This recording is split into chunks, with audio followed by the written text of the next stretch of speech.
Débutons cette édition en Afrique centrale et plus précisément en République démocratique du Congo.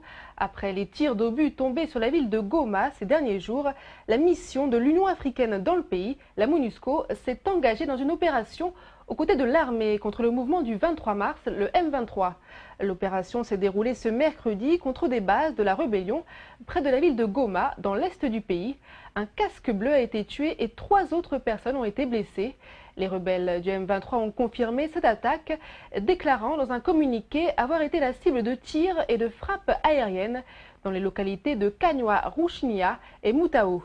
Malgré l'instauration d'une zone de sécurité autour de Goma pour protéger les civils, la ville a été de nouveau la cible d'attaque, une situation qui n'en finit plus d'exaspérer les habitants. Cette opération conjointe intervient après la marche de plusieurs centaines d'entre eux samedi pour manifester contre une MONUSCO accusée d'inertie. Alors la situation dans l'est de la RDC reste très précaire. Les affrontements ont repris ce mercredi à Kibati, à 20 km au nord de Goma, entre l'armée régulière et les rebelles du M23. Pendant ce temps, le chef de la mission de l'ONU en RDC lance un appel au dialogue pour résoudre la question de l'Est. Selon Martin Kobler, la brigade d'intervention de l'ONU ne représente pas la solution ultime au problème de l'Est. En revanche, cette crise pourrait être réglée si les facteurs diplomatiques, politiques et militaires sont réunis. Revenons sur les déclarations de Martin Kobler, le chef de la mission des Nations Unies en RDC, ainsi que le porte-parole militaire de l'ONU. Les propos ont été recueillis par Alex Kati-Kataï au cours d'une conférence de presse à Kinshasa. Et je comprends que le gouvernement de la République démocratique du Congo veut restituer l'autorité de l'État dans l'Est. Et nous soutenons le gouvernement, aussi le FARDC dans ce but. Alors, je ne crois pas que ce conflit peut être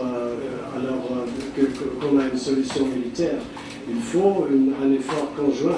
Un effort conjoint entre la politique et les militaires. Je crois que c'est très important de promouvoir les entretiens de Kampala, mais ça n'exclut pas des actions militaires. L'approche à la résolution de la crise à l'est de la République démocratique du Congo dépend d'abord d'une approche holistique, mais cette approche holistique prend en compte aussi une triptyque basée sur d'abord l'approche diplomatique, l'approche politique, mais aussi l'approche militaire. Donc effectivement, la force et la brigade d'intervention n'est pas une panacée pour la résolution définitive à toutes les causes qui enflamment l'Est de la République démocratique du Congo. Mais c'est un outil additionnel mis à la disposition de la force pour mener des actions offensives ciblées contre les groupes armés.